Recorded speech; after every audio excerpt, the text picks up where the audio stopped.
Good morning, everyone. It is Talk About Tuesday, and I am so excited because I've waited a long time to have one of my guests on, and he is an incredible guy. And we're going to talk about one of my favorite topics on Tuesday, the Talk About Tuesday. We're going to talk about forgiveness and this importance of forgiveness and what we do. Good morning, everyone. Colleen, good morning. Good morning, Eli and Mike. Good to see you guys on the Talk About Tuesday. Chris Singleton is here. Oh boy, I can't wait. We're going to bring you on about 8:05, Chris. I've waited this long. I can wait another 4 minutes. Let's get the questions rocking and rolling. Here we go. We'll pin this up here.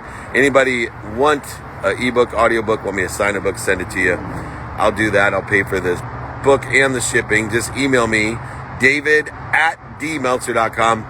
We are on our way to SoFi. That's right, LA Rams and Chargers Stadium, where we have our office, our podcast studio. On our way up there at least once a week. You guys should come visit us at that. Let's get the questions rocking and rolling. Here we go. Name some role models as a kid and a teenager. One of my role models was Tony Gwynn. Not just because he was one of the greatest hitters of all time, but he actually took the time since I've been 12-year-old at the San Diego School of Baseball to help me and all my friends. He always took the time to sign autographs, to ask questions, to be more interested than interesting. He is absolutely one of those people in my life.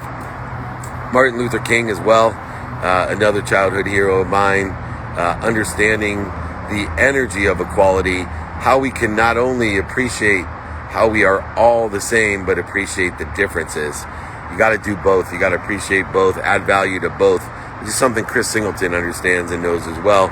Hooch is our special guest today, and we'll be having him on all kinds of different shows of ours. What is your view of Muhammad Ali?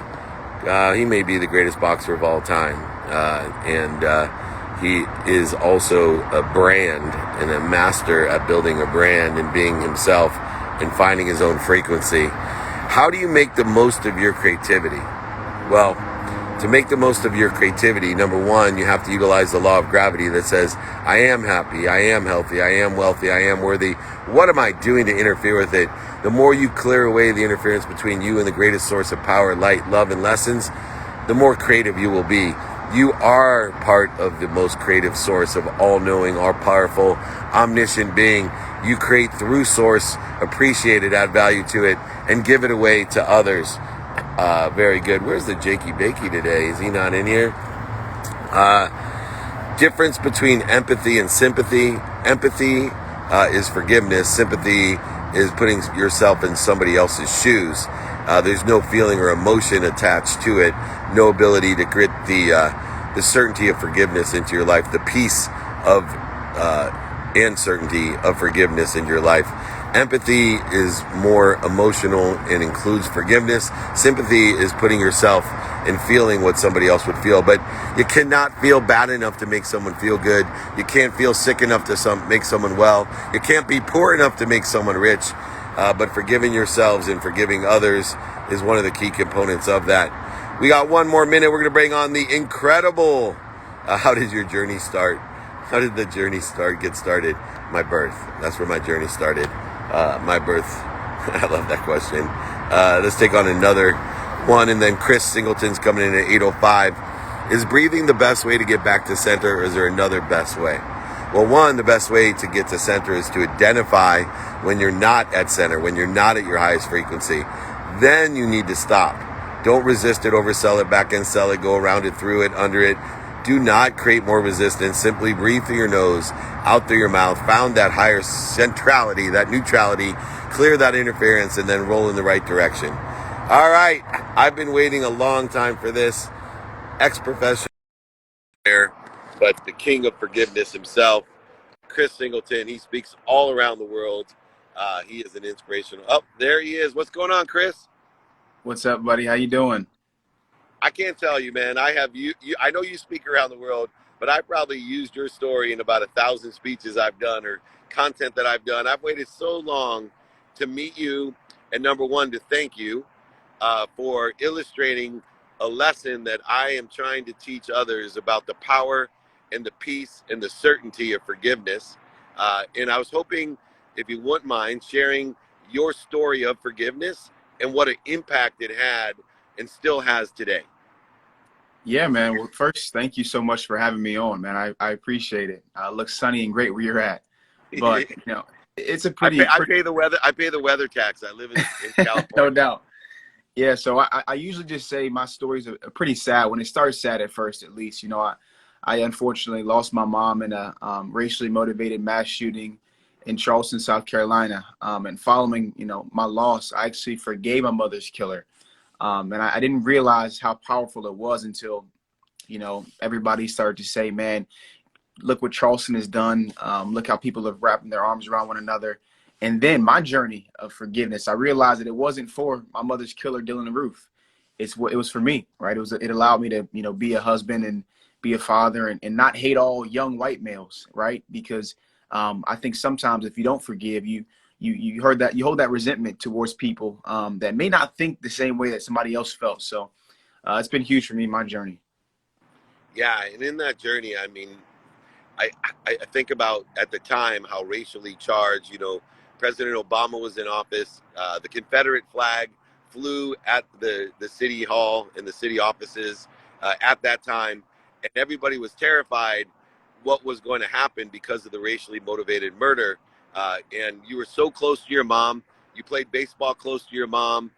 She was your number one fan, and to come out and to forgive at that time, they ended up uniting behind you, and they pulled down the Confederate flag, something that they hadn't done for hundreds of years. And the growth that occurred through that forgiveness, I say that the only certainty in life is when you're able to forgive the unforgivable. I'm a forgiving person. I have a poster that I utilize that says, you don't forgive others because they deserve it. You forgive because you deserve it.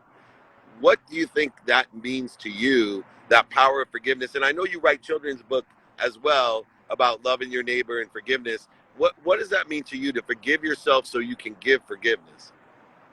Yeah, I think sometimes people say you forgive and forget, right? But I don't think that's possible in a lot of ways, right? If something was truly scarring, right, it may not hurt as bad, but you still have that scar.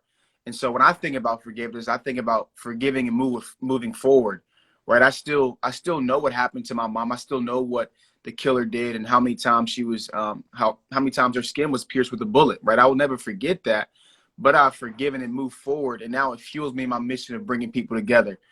So that's kind of how it flipped for me. And then the children's books, they really came from just, I share with organizations and companies and sports teams, but I felt weird, talking to little kids because I'm like, man, I don't want to take their innocence away. It's a pretty sad story. And that's where my children's books came about, where I can talk about loving people and overcoming without all the tough, gory details.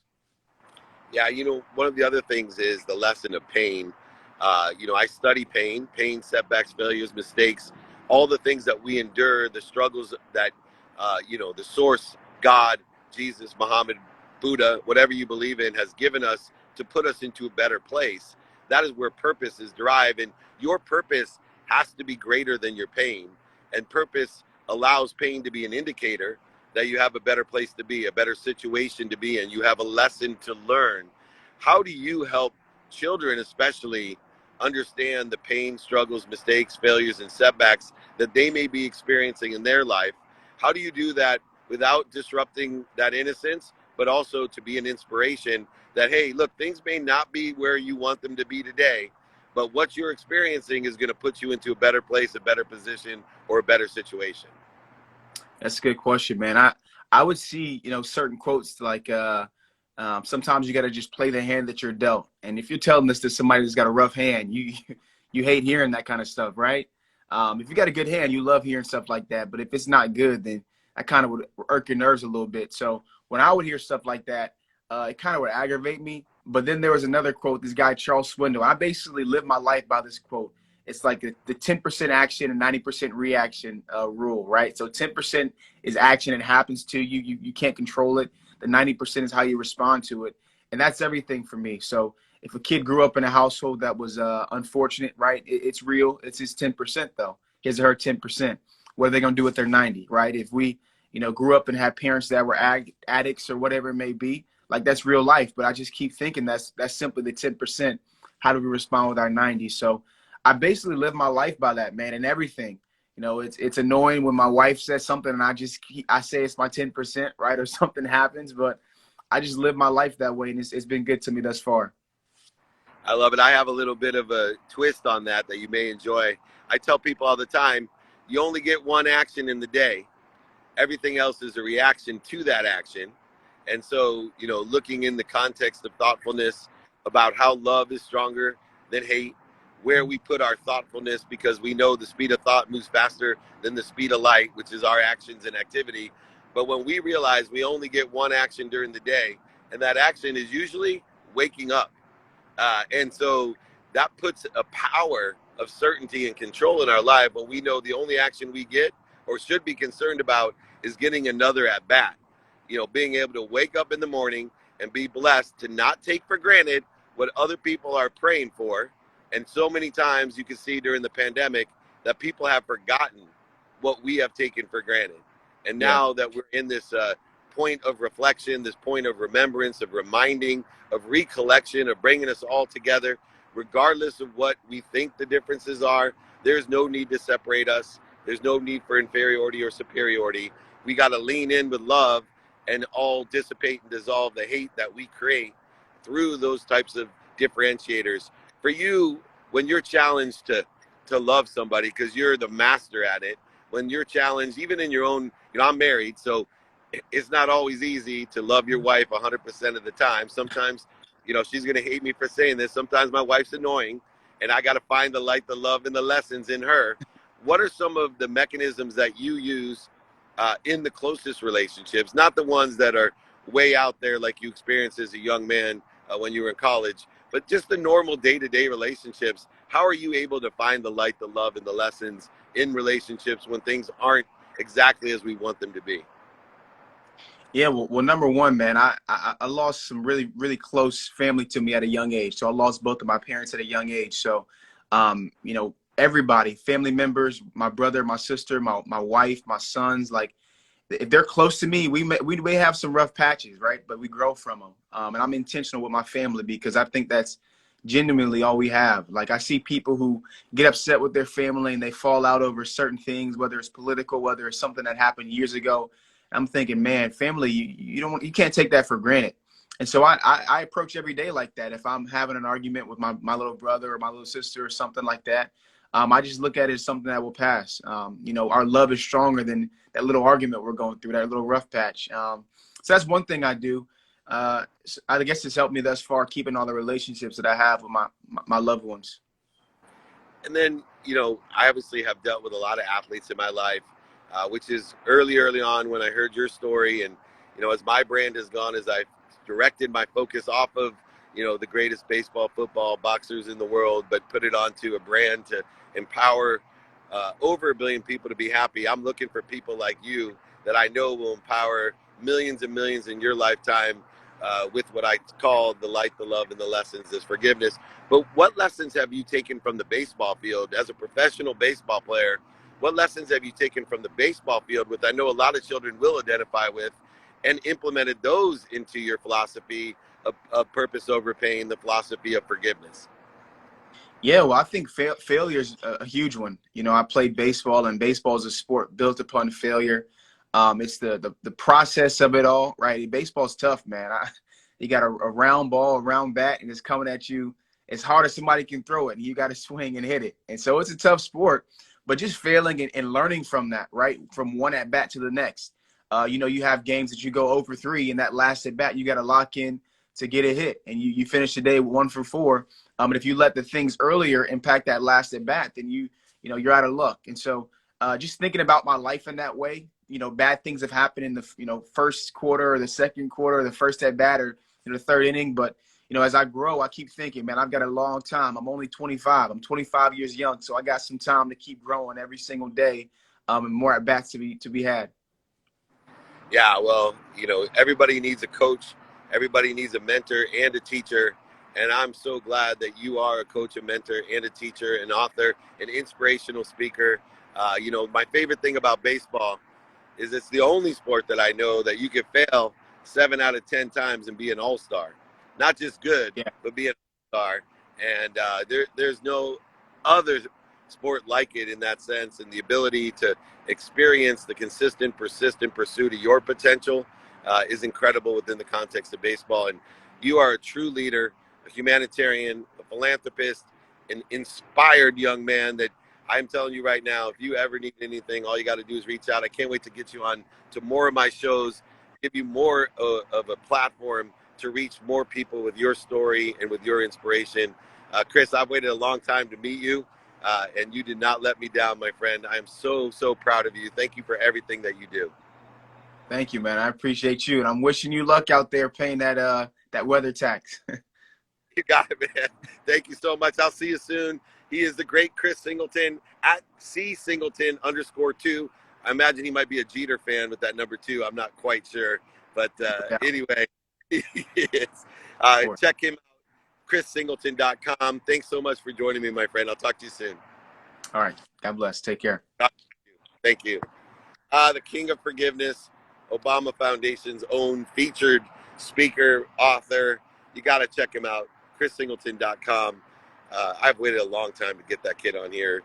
Check out his story, man. He is being very humble when you talk about forgiveness and forgiving the unforgivable.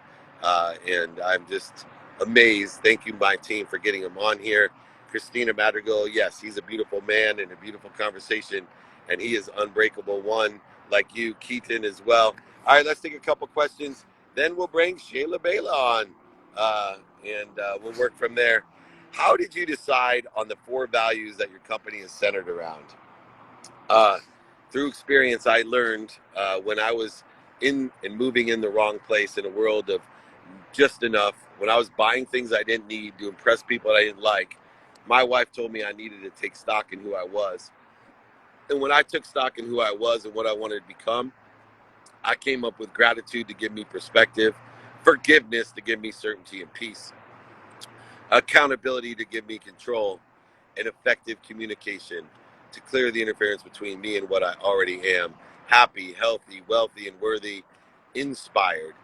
Gratitude, forgiveness, empathy, accountability, and effective communication. If you want the 4 values, email me. They are described in my book, Connected to Goodness. I will send you everything. I will sign a copy, email it. Email me, david@dmeltzer.com. I will pay for the book, the shipping, everything.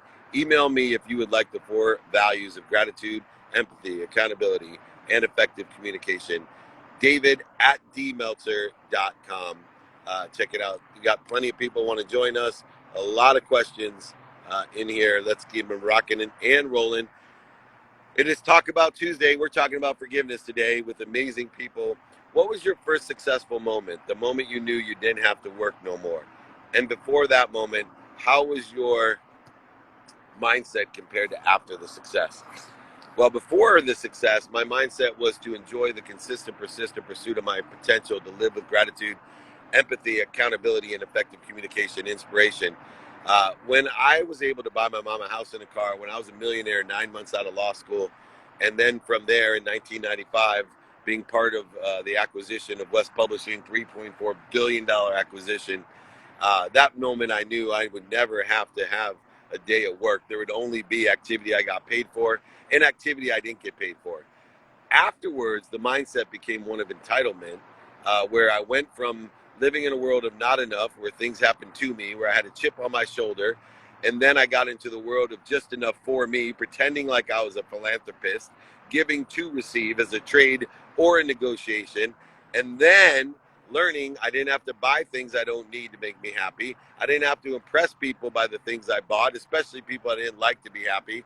That if I lived with gratitude, if I lived with forgiveness and accountability, I would be an effective communicator, inspired to be happy, healthy, wealthy, and worthy, clear the interference between me and what I already was.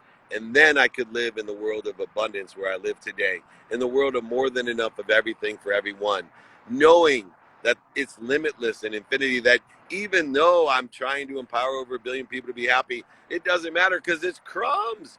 I can't even fathom how big in size, the scope, the scale of the universe, there are trillions of universes there are. I can't even fathom it. So all I can do is continue to 1, do my best, 2, learn something, and 3, have fun.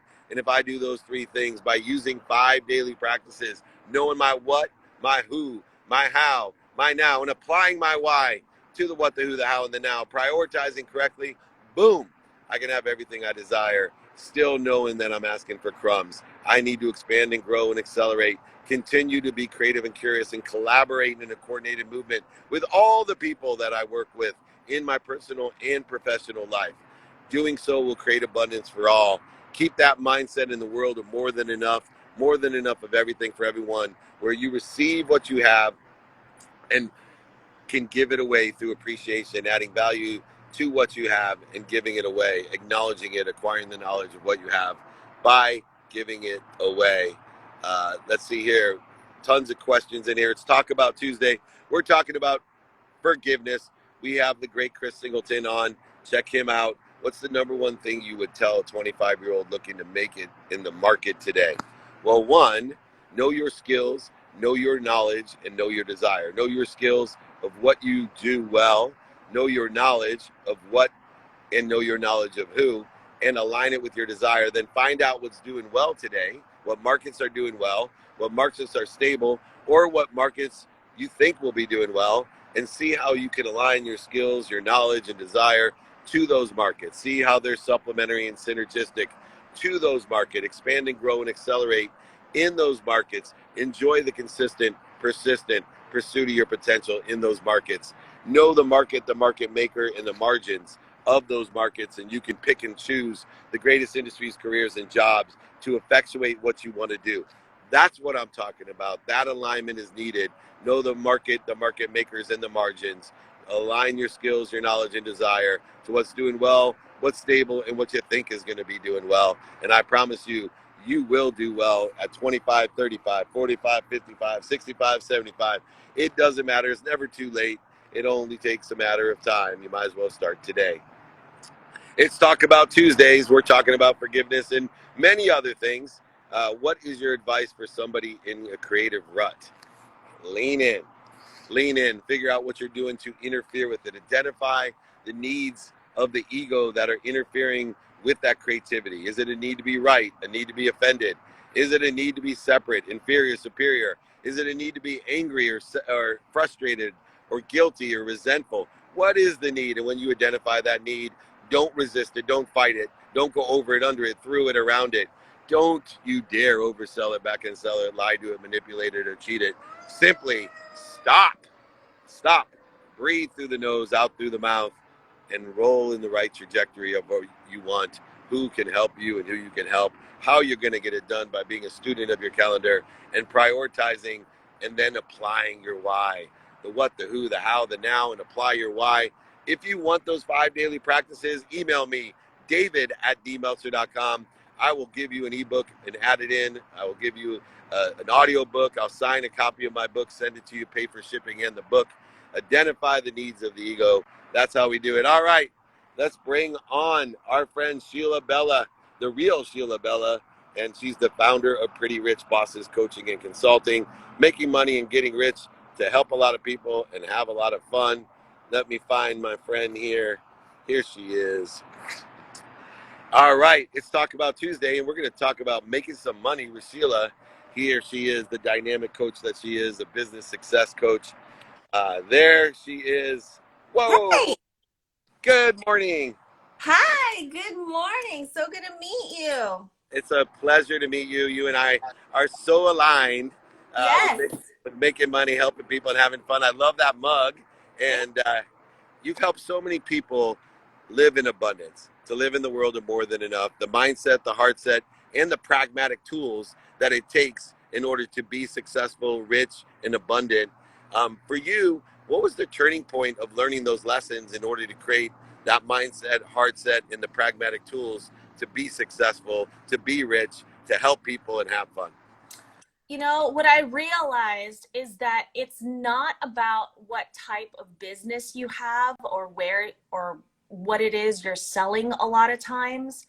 The big mindset shift for me was what I realized is that it's a personality shift. I like to think that, building wealth is something that comes from within. I like to think that if you were to drop me off in any English speaking country, that I would be rich again in 3 years. So it's a set of habits. It's a way of life. It's not about where you are, what you're selling. It's about who you are. And that's something, an idea that I've been marinating on a lot for the past few days for some reason, because I'm seeing all these, self-made millionaires, and it's in several different industries. So it's about your character, and your daily habits more than anything. And the reason is those daily habits effectuate your energy, and your energy is your frequency. It's your beacon. I always say you could take all the money in the world. You could take all the money in the world, drop it in the middle of the desert. It would, because it's an energy, it's an object of energy, it's a currency, it's an object of energy we put into the flow to get what we want.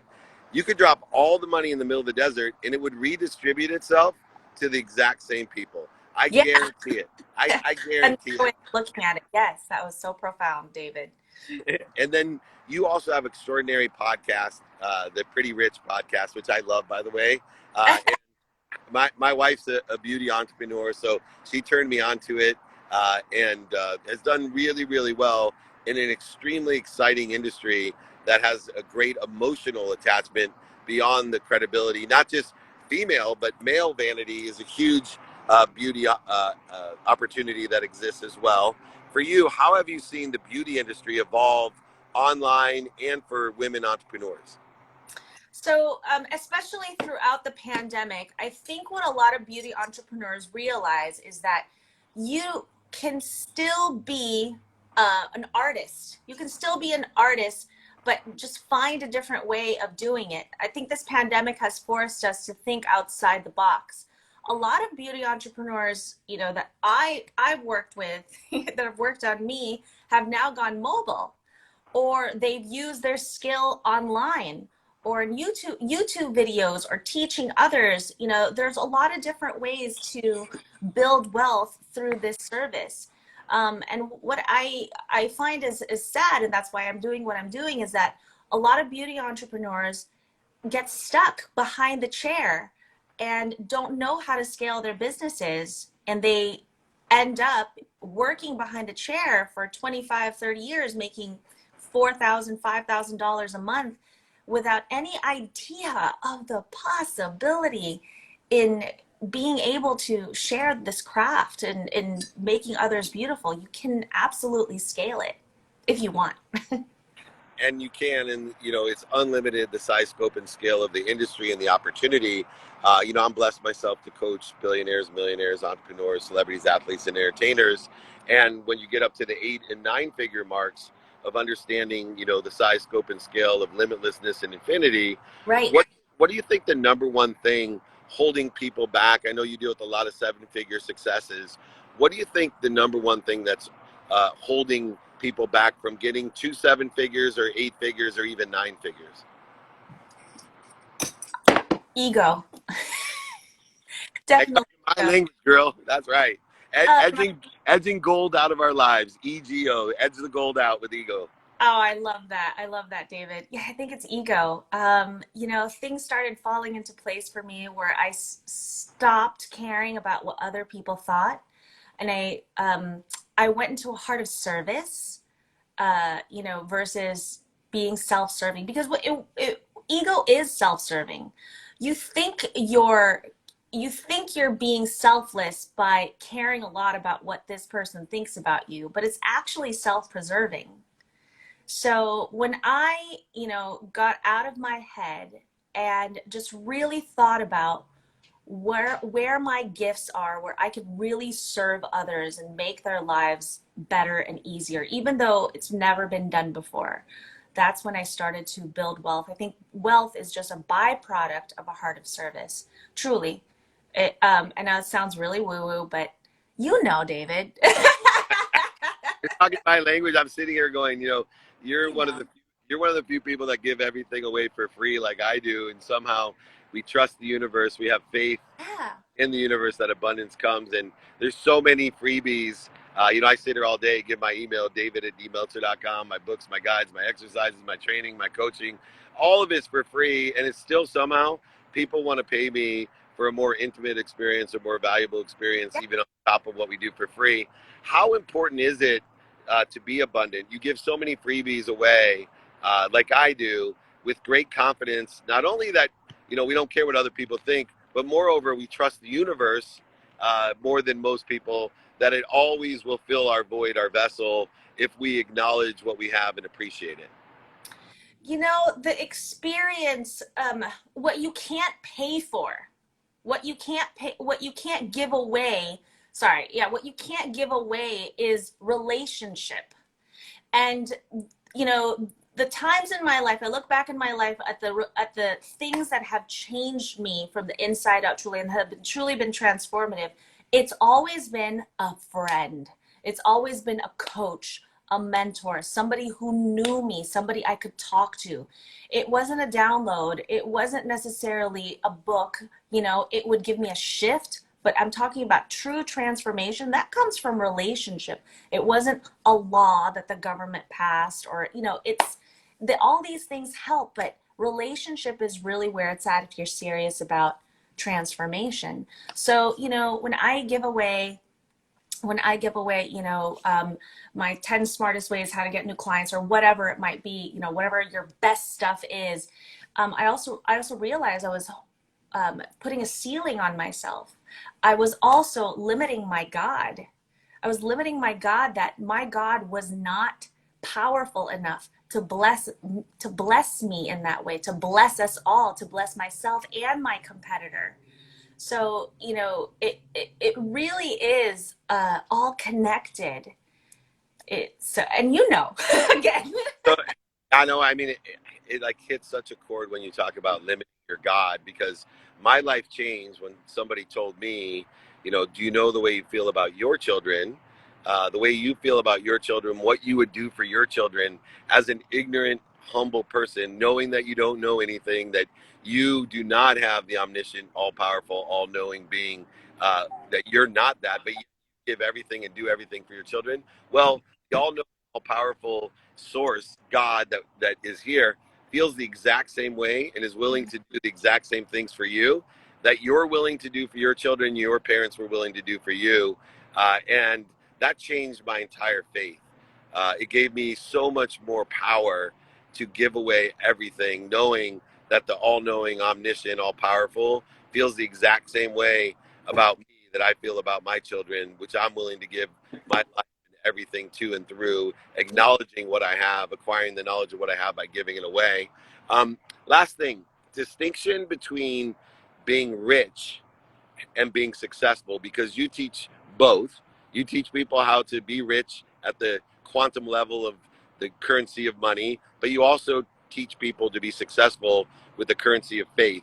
For you, how do you distinguish or describe the difference between being rich and being successful? I was just thinking about this morning. So there's a lot of, I don't have a college degree. I didn't go to formal school. But in the bank, I suppose you could say that, I do have a higher wealth than a lot of people who did go to school, doctors and lawyers, et cetera, et cetera. But even that doesn't matter to me. I think what defines success is freedom. Are you able to do with your time whatever you want to do with your time? Are you able to be in any location you want to be? A lot of, professionals like doctors and lawyers and things like that, and I'm not knocking on them, but I don't believe you're truly wealthy until you have that freedom.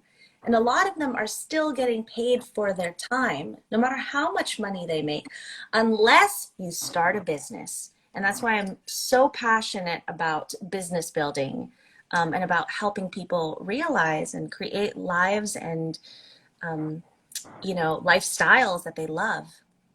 You nailed it. I always say there's only activity you get paid for and activity you don't get paid for. Why limit yourself with time? Even when I was getting out of law school, my dad told me, he's like, man, you don't want to be a lawyer. I said, why is that? I could make, as an oil and gas litigator, $1,000 an hour. He said, that's exactly why I don't want you to be a lawyer. Why are you limiting yourself? There's only 24 hours in a day. Why limit yourself? The unlimited ability of being an entrepreneur, to be a solopreneur, even an intrapreneur with bigger companies. There's a lot of freedom that exists. But I agree with you. Having options and opportunities is the advantage of what money does for us, empowering us to empower others, elevating us to elevate others, celebrating us to celebrate others. Much better to be a celebrant than a celebrity. You are both a celebrant and a celebrity. I adore you and what you do, and anything I can do to be of service for or through you, please let me know. The incredible Sheila Bella. All those B's are getting to me, Sheila, but thank you so much. Check her out, SheilaBella.com. Thanks for having me. Come back. Thank you. I got to get you on my TV show. Reach out to me. You'd be a great host with me. Let's do it. Let's do it. Okay. Thank you. Have a beautiful, blessed day. Bless you. Thank you. Wow. 2 unbelievable guests today, Sheila Bella and Chris Singleton. Incredible. Let me take a quick question here as we get on. So we're good. All righty. Let's see here. One last question. It's Talk About Tuesday. What do you want to talk about? We got it here on here. Let me see here. How do you maintain perspective when you find yourself taking things for granted? Well, that's where the 5 daily practices are essential. When you find yourself taking things for granted, ask yourself, what do I want personally, experientially, giving and receiving wise? Who can help me and who can I help? How am I going to get it done? With the lenses of productivity, of how much value I can provide, accessibility, accessing what I want, and gratitude, finding the light, the love, and the lessons and everything, and then prioritizing by what's most important, knowing my now. When you can prioritize, you know your what, your who, and your how, and then you can apply your why to your now. Get these 5 daily practices. I'll add in my book, ebook, audiobook, david@dmeltzer.com. Somehow I dropped that off of there. Please post it up there, david@dmeltzer.com. We're here every day. It's Talk About Tuesday. We're talking about rich success and forgiveness. Thank you, everyone, for joining us. Remember, most importantly, be kind to your future self and do good deeds. We'll see you tomorrow.